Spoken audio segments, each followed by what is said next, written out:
호 호세아서를 보면 호세아서를 짧게 요약하여 호세아는 북이스라엘 출신의 선지자로서 그 뜻은 이름의 뜻은 하나님이 건지신다, 하나님이 도우신다라는 뜻이 있습니다.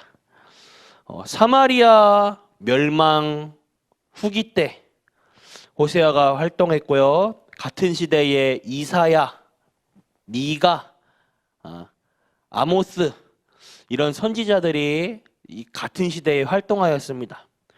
호세아서의 시작을 보면 하나님의 명령으로 시작하죠. 하나님께서 어떤 지시를 했냐면 한 여자와 혼인할 것을 이제 지시해요. 근데 호세아가 아내를 맞아들이는데 호세아 아내가 음란한 여인입니다. 같이 살다가 또 바람을 펴요. 나가서 도망가다가 다시 잡아가지고 데려다 놓으면 다시 바람을 피러 나가고 다시 데려다 놓으면 그 부분을 반복을 해요. 나중에 호세아가 여호와께 묻죠. 힘들다. 어떻게 이런 아내를 왜 명령하셨습니까? 그때 그 아내는 이스라엘의 상태를 말하는 거예요. 영적 간음을 하고 있는, 오직 하나님만을 바라보지 않고 하나님의 은혜에 감사하지 않고 오히려 우상을 섬기고 우상을 따라가는 영적 간음을 하는 현 이스라엘의 상황을 보여주는 거죠. 성경에서는 말세에 고통하는 때가 올 것이라고 예언하고 있습니다. 이것은 성경에만 나와 있어요. 모든 책은 말세에 파라다이스, 유토피아, 천국을 그리고 있지만 그것은 거짓말이에요. 여호와의 증인은 이 땅에 지상 천국을 만들겠다고 하는데 그건 거짓말을 하는 것입니다. 또 어느 동네에서는 신천지를 만들겠다고 하는데 그것 또한 어리석은 말이에요. 성경은 말세에 그렇게 말하고 있지 않습니다. 마지막 때에 굉장한 고통의 때가 온다고 말하고 있어요.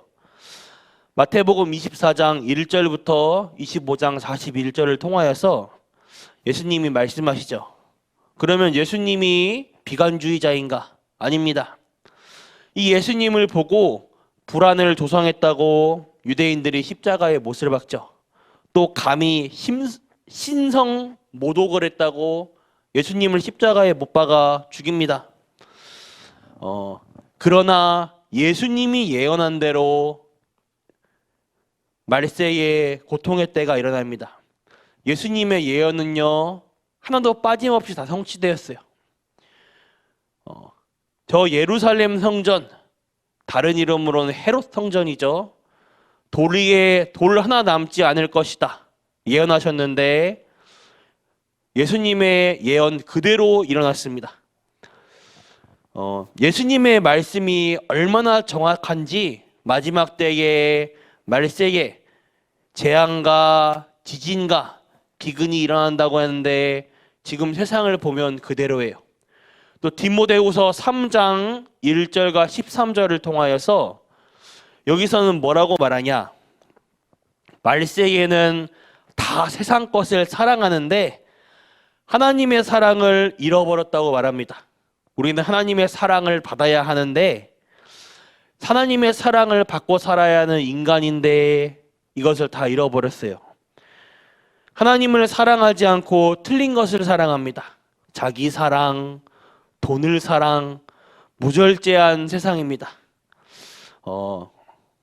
하나님의 진단, 오늘 호세아서를 통하여서 하나님의 진단은 영적 지식이 없다는 것입니다. 호세아서 4장 6절을 통하여서 그렇다면 우리는 영적 지식을 회복해야 돼요. 시대적인 문제들 앞에 참된 해답을 모르기 때문에 멸망을 받게 되는 겁니다. 곧 영적 지식이 없어서 망하게 되는 것이에요. 사단의 공격을 사람들은 모르고 있습니다. 이 사단은 개인을, 가정을, 국가를, 시대를 향해 공격을 하고 있습니다. 그리고요, 우리의 모든 후대들까지 우리뿐만이 아니에요. 우리의 후대들까지 멸망의 시대로 끌고 가는 사단의 전략입니다. 지금 세상은 하나님을 아는 지식이 없어서 멸망하고 있어요. 그래서요, 로마서 1장 16절과 17절에 복음의 능력으로 구원받아야 합니다.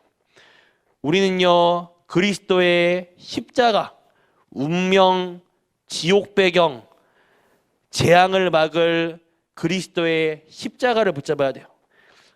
사도행전 1장 8절에 성령의 능력으로 치유되어야 합니다. 하나님을 누리는 유일한 비밀 대신 그리스도의 십자가입니다. 사도행전 4장 12절에 그리스도의 비밀로만 이길 수 있어요. 사단의 역사, 사단의 권세를 꺾은 그리스도의 십자가입니다. 그리스도의 십자가를 붙잡는 이 참된 지식을 붙잡으시길 바랍니다. 세상은요, 사탄의 공격이 무엇인지, 시대적인 영적 문제가 무엇인지 몰라요. 참된 행복이 없어 망해가고, 하나님을 몰라 망해가고 있는데 그 원인조차도 모르면서 죽어가는 게 세상입니다. 쉽게 말하면 하나님을 아는 지식이 없어서 망하는 것입니다. 그래서 하나님께서 우리를 부른 것은 절대 해결할 수 없는 고통에서 죽지 말라고 부르신 거예요. 또 그 고통에 빠진 사람들에게 참된 해답을 전달하라고 부르신 것입니다. 결론입니다. 우리의 인생이 참 왕이요, 참 선지자요, 참 제사장 대신 예수 그리스도만을 붙잡고 그리스도의 십자가를 붙잡는 가운데 24시 복음을 누리고 이해하고 적용하는 오늘 하루 되는 전 성도님들 되시길 바라겠습니다. 기도하겠습니다. 하나님 감사합니다. 이 말세의 시대에, 고통받는 이 시대에 우리를 그리스도의 참된 증인으로 불러주신 것 감사합니다. 이제 성경에 있는 응답을 참으로 그대로 받는 전 성도님들 될 수 있도록 하여 주옵소서. 많은 죽어가는 사람 살리는 은혜를 더하여 주시옵소서. 살아계신 주 예수 그리스도 이름으로 기도드렸습니다. 아멘. 주기도문 마치겠습니다. 하늘에 계신 우리 아버지여, 이름이 거룩히 여김을 받으시며 나라가 임하옵시며 뜻이 하늘에서 이루어진 것 같이 땅에서도 이루어지이다. 오늘날 우리에게 일용할 양식 주옵시고 우리가 우리에게 죄 지은 자를 사하여 준 것 같이 우리 죄를 사하여 주시옵고 우리를 시험에 들게 하지 마옵시며 다만 악에서 구하옵소서. 대개 나라와 권세와 영광이 아버지께 영원히 있사옵나이다. 아멘.